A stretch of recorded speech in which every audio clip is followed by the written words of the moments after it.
sang through the darkness, we sang through the pain, we sang through the heartache, so singing kept us sane.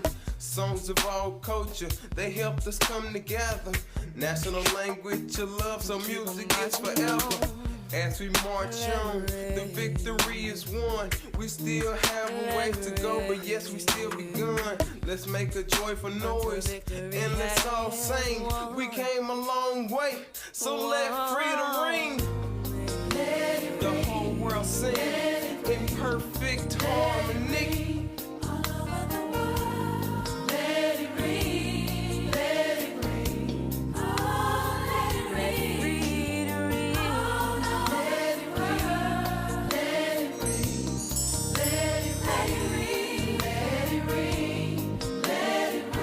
Good morning. I'm Ed James, and this is Black Almanac. The NAACP Freedom Fund began in 1953 as a national level, as a tribute to a program to intensify efforts to complete the job of emancipation. Near the culmination of this effort, Medgar W. Eggers, a heroic NAACP field secretary, was killed by an assassin's bullet. This prompted the NAACP chairman, Bishop Stephen Spotswood, to create a tribute to this gallant warrior of the NAACP convention in Chicago in July 1963. He did so by proclaiming that the NAACP Fighting Fund for Freedom Award would continue until the job of emancipation of our people is complete. Today's guests represent the Sarasota County branch, and its youth council is Kenyon Woodard, first vice president of the Sarasota NAACP Youth Council, Cynthia S. Howard, Freedom Awards banquet chairperson, and Siobhan Reed, banquet production manager. The Sarasota County Branch NAACP presents the 31st Annual Freedom Awards Banquet. Join us on Thursday, October the 6th at the Hyatt Sarasota as we pay tribute to individuals and businesses from our community. For tickets, call 941-355-2097. 31 years. Yes. That's a long time. And neither of you ladies are that old, are you? No, I know you are. Well, let's talk about what is the Freedom Awards Banquet and why. The Freedom Awards Banquet gives us an opportunity to recognize citizens and businesses in our community for the work that they have done, for the difference that they have made in the lives of our students, of the citizens of Sarasota. It's a time to give them accolades for the things that they have done and to recognize them. And I see we have young Miss Woodard here. Hello. How are you? Good, how are you? Vice President of the Youth Council. Yes, sir. What does the Youth Council do? The Youth Council of NAACP does a lot. We just recently went to Orlando for the state convention, and we talked about different things, how to do registered voting. We learned our background, the information that of NAACP.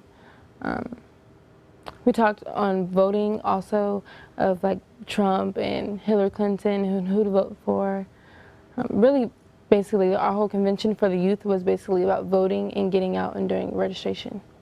Now, I know you all talked about the candidates, but I know you did not tell them who to vote for, because the NAACP doesn't do that. No, they didn't. They just want everybody to be there. And I'm saying that because there are those out there who,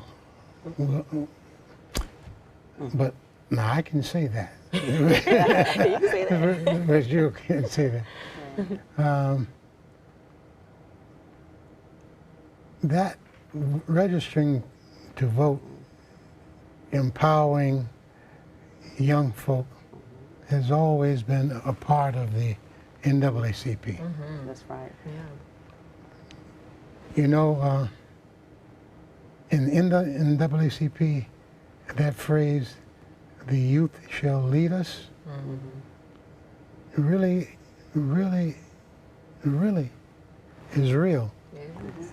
Because in the days of the civil rights movement, well, the civil rights movement never stopped because we aren't allowed to stop because folk keep doing weird and strange things, and so we have to keep trying to get the next generation ready to deal with it.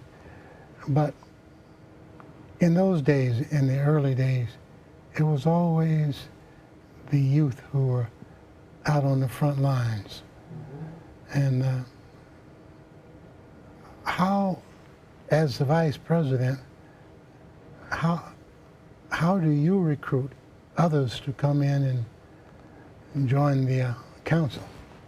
Well, me being a part of different things, as for the Y Achievers, we try to recruit as in telling them that, you know, we are the future and we change things and we have a voice.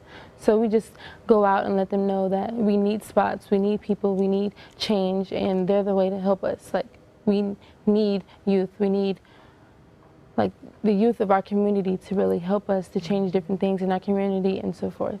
Absolutely. And they need change. Yeah. So you have to let them know that this is for you as well as it is for the rest of the community. Yeah. True. Now, Ms. Howard, you know, you rarely are here, but your fingerprints are all over it each and every year. But how are we blessed to have you be here with us this year? Well, I will not say because nobody else wanted to do it. No. But I felt it was the time to come on, to sit and chat with Dr. James for a while. Well, we appreciate that. Well, let's just talk about the banquet and these wonderful people that you all have selected. Anybody first? Well, I'll start off with our Rising Star Award. That will be going to Taisha Brown. About 11 years ago, we started the Rising Star Award to recognize up-and-coming high school students. They were involved in their school activities and in the community. So we wanted to recognize them for the work, for their achievements, both academically and what they're doing in the community. So this year, that award will be going to Taisha Brown. Taisha graduated from Sarasota High School this past June, and she is attending Florida A&M University in Tallahassee.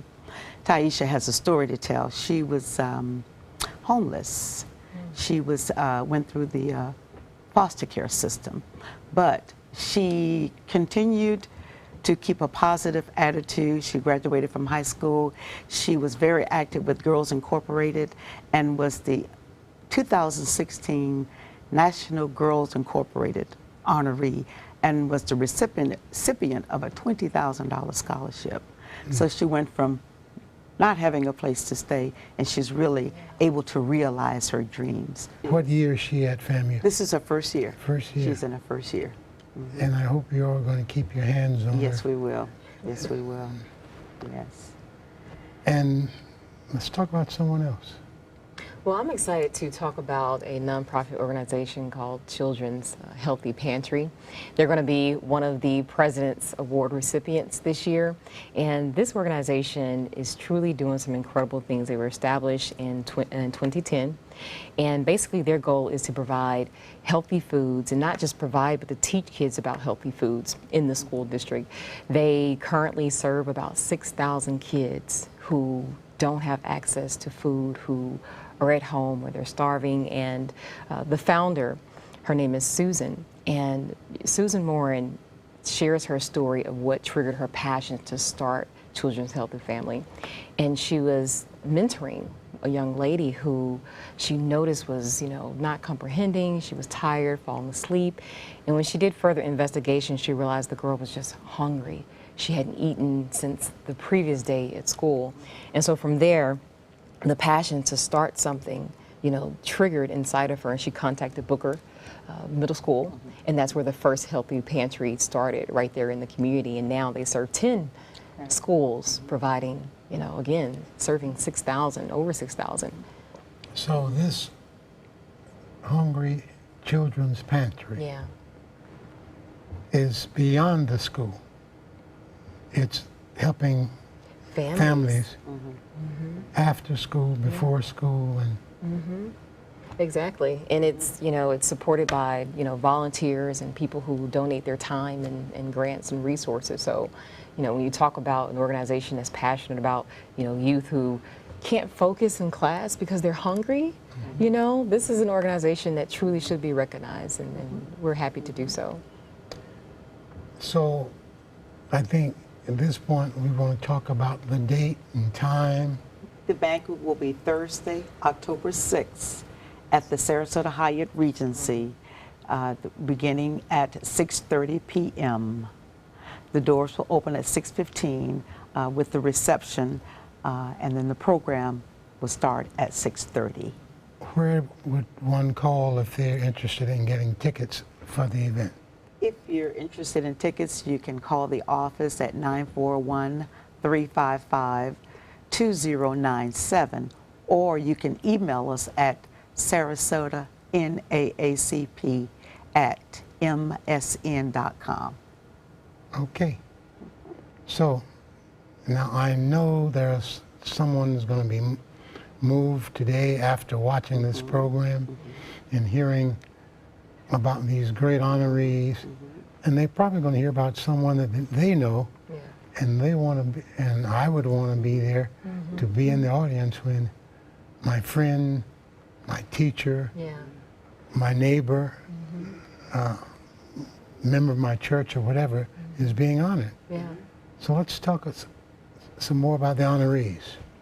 Let me talk about Go Forth and Prosper. We started this award last year, which recognizes a college student, someone who, the Rising Star is for a high school. So the Go Forth and Prosper award goes to a citizen or a student, male or female, who finished high school, went on to college, and returned to the community and began working, making a difference, giving back to the community that helped them so much. This year we have two. We had a dilemma. They were both great candidates. So we have Leroy Butler and Terrence Gillum. Leroy graduated from Booker High School and went on to Lafayette University in Pennsylvania. He returned to Sarasota, and I think he's working for United Way, and also he's a football coach or assistant at Booker High School. Terrence went on to Florida A&M University, and he returned to Sarasota. Terrence went through the Take Stock in Children program and received a full scholarship. Leroy received a full football scholarship to college. But both of these young men have come back to Sarasota. They are involved in various organizations. They are giving back. They are doing what we call paying it forward. Yeah, they're doing so many. They say that so many helped them to get where they are. So now they want to reach back, mentor, and help another student to achieve their goals as they did. You know, that's that hand up, not a hand out. And then they come back and they continue to do great things. Do great things, yeah. And Leroy Butler, I know, is a heck of a math teacher. And he mentors some young folk in math. That's above and beyond working for the United Way and all the other things in coaching at one of the high schools. So, who's next? I'll go. I have the honor to do Miss Redding. She actually goes to my church, and she's one of my family members. She retired from the Sarasota School Board after 31 years teaching at Sarasota Junior High and Sarasota High School. After she retired, she volunteered at Phoenix Academy as a librarian, and now she volunteers at one of the greatest high schools in Sarasota County, Booker High School, and also Oak Park.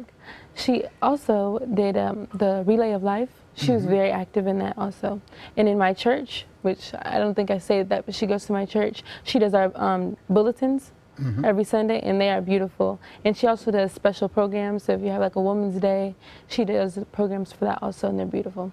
So this award that she's getting, she really deserves it. She's a blessing to everyone, if you know her. I do. Yeah. I do. And I know her children, her adult children now. Yeah. Yeah. We all grow up at some point, don't we? Yeah, we do. Have to. Gotta grow up. And who else? This year we are going to also recognize the Honorable Erica Quartermain. She is a Sarasota County judge. The amazing thing about Judge Quartermain also is that she was also born and raised here in the community. She went to Pineview.